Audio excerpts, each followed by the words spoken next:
Hey Nat, it's The Rob from 106.1 KISS FM alongside my broadcast partner, Mr. Eric Cornish. How you doing? From WKDQ, and it is another edition of the Enhancement Talent.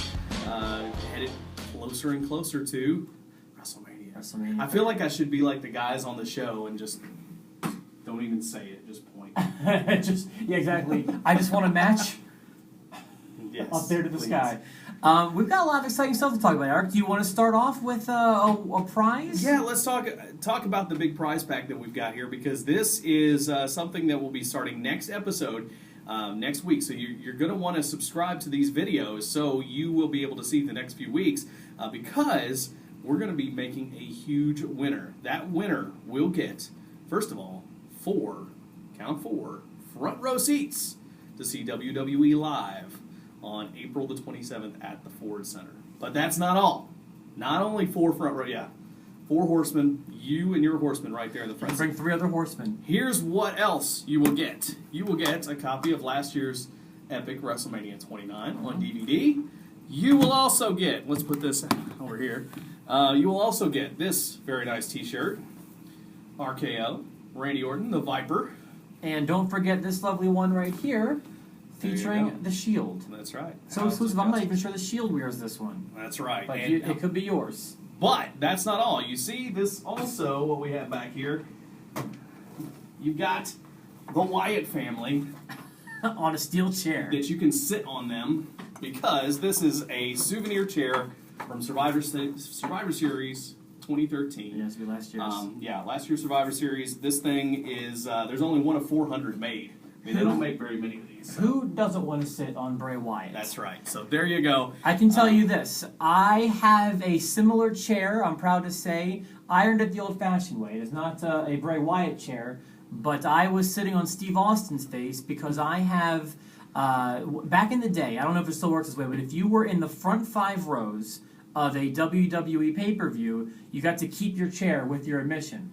Yeah. And I was at the first 5 rows in Unforgiven of 2001 in Pittsburgh, Pennsylvania. We were in the Igloo at the time, and you got to keep the chair. It was the one that had the 3 Austin heads, if you remember that. Yeah. It was the first one after September 11th, and I believe Angle beat Austin for the title that night. It was a cool show. So you can look for me in that. If you have the DVD on that one. There you go. But anyway, all of this stuff could be yours, and the chair, which is really cool, plus those 4 front row seats, could be yours. Start watching and make sure you subscribe to the Enhancement Talent so you can be there as we start making qualifiers next week. I still have the chair, although the chair no longer works. A 500-pound man sat on it during a WrestleMania party in Montana. Oh, how about that? That'd be WrestleMania 23. That'll be a question that you'll need for trivia. You may need that one day. Okay, well, let's talk about since we're talking about WrestleMania and WrestleMania parties, let's talk about Raw as we get closer and closer to WrestleMania. I think they're consistently putting out pretty decent shows. What did you think about Raw Monday night? I think that since the Daniel Bryan movement one, the Yes Movement episode with all the people in the ring, they've been going on a slight downslope, but still good shows. Yeah. And they're still doing a good job of keeping me excited for WrestleMania. I didn't think that there were many down spots on this show. There were a few. This one had some good in-ring action. But great in-ring action. I love the direction the Shield's going. I didn't know how I'd feel about them as baby faces, but it looks like they're getting a good reaction. I love the way that they decimated Ryback and Axel, and then they come back later and have an awesome match, with the Real Americans. And getting revenge for what happened on SmackDown. I thought it was amazing. I think Seth Rollins is stepping out. He had kind of been in the background of the 3, and he's stepping out as a great worker. I love the way that they're building the Shield. Yeah, they're doing a good job of keeping us caring about them for what I'm expecting to be a split at the pay-per-view at WrestleMania. I don't know if it's going to happen, but I'd like to see it happen still. I think that people are going to care more about a babyface team splitting up than a heel team. I think so. I think you're right, and especially if 2 of them turn on the other one, or however it's going to work. I don't know that that'll happen at WrestleMania, but if it does, I'm excited for it either way. I really like what they're doing with the Shield right now. I feel like one or both of the following teams have to split the Shield and also the Real Americans at WrestleMania. That would be a very memorable thing to happen. I feel like 2 splits might be a lot, but I think they both are due. I think we may be looking at the Real Americans picking up the tag titles Okay. At WrestleMania. That actually makes sense too if you think about it. It looks like, I mean, the Usos are great. They worked a long way to get to where they are. But right now, the Real Americans just seem to be so hot, and it looks like they're on the same page now. At least that's the direction they're going. And the slight spoiler alert from SmackDown, not a big deal, but it looks like they're setting up a Fatal 4-Way for the tag team titles, which will include the Real Americans, also Ryback and Axel, and Los Matadores taking on the Usos for the title. So, sure. Yeah, so that looks like that's going to happen. And if you've seen everybody that's in the Andre the Giant Battle Royal, when you add that to the Divas match that was also added, interesting thing here, this hasn't happened in a long time. It looks like every active superstar, every active superstar that's on TV on a regular basis is on this card, except for maybe like Xavier Woods, but he's still kind of in between NXT. That's impressive to get everybody on the card. Yeah, it can also be excessive sometimes, agree. but we'll see how it goes. I mean, if that battle royal, it could be very, very dull, or it could do a lot of productive things. And if it winds up doing something productive, then it's a great way to utilize everybody. If it winds up being just crowd service to get all the boys in, that I don't need that. Yeah, but they are making a big deal out of it. People are talking about it. They're playing it up as being a big deal. That's what happens when you put a golden Andre the Giant on top of a trophy. True. That makes the match more exciting because you want to win the golden Andre the Giant. Why not? I had a question for you. This is something we haven't talked about. Sure. The last segment of the show, Undertaker and Brock. What did you think? Disappointed. I would say. I'm glad you said that. We haven't talked. Usually we talk about the show, but we haven't talked about this. We haven't ahead of time. I'll tell you why I was disappointed. One, Paul Heyman has done such a good job to build this. Mm-hmm. He's done such a good job to put over Undertaker's streak and to put over Brock at the same time, making this match interesting. Right. He began to do it this week, and here we have Brock Lesnar stopping him. And anytime Brock Lesnar stops Paul Heyman to talk himself, that's bad. Whoops. That's bad news.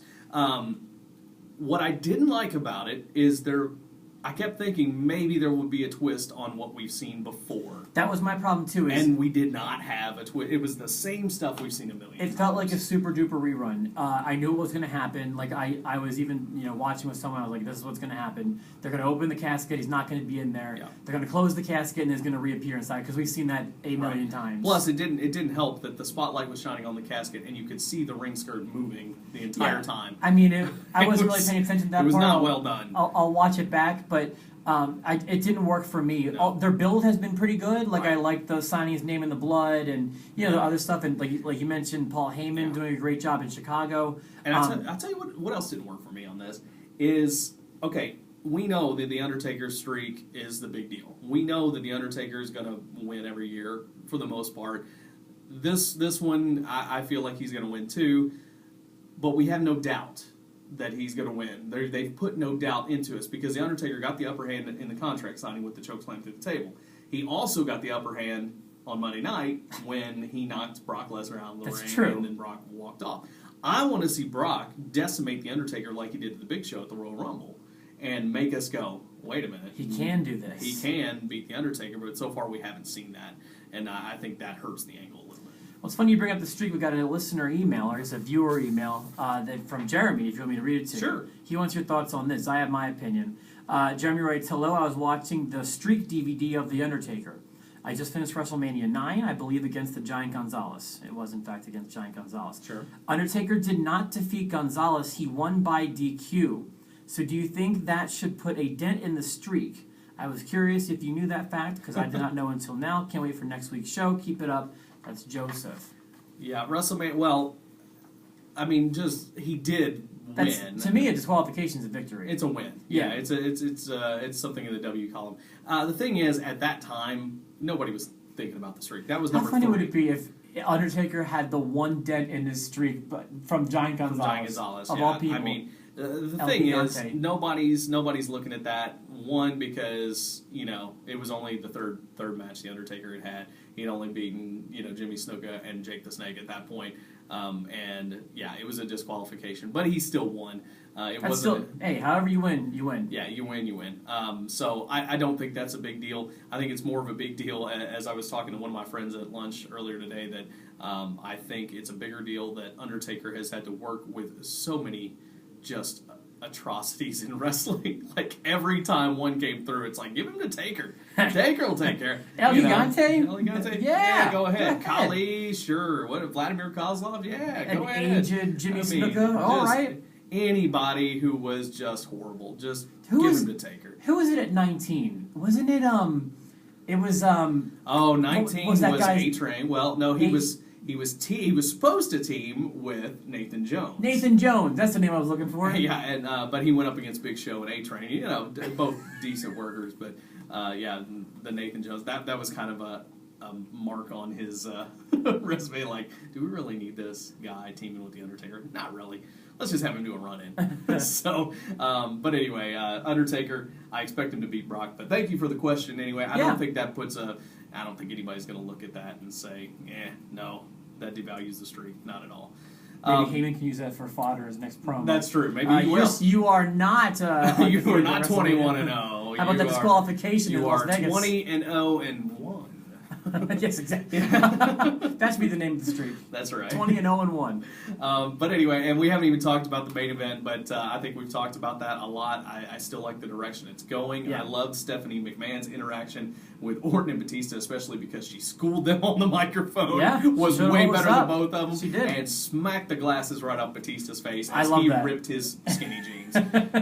Stephanie won that battle, that's for sure.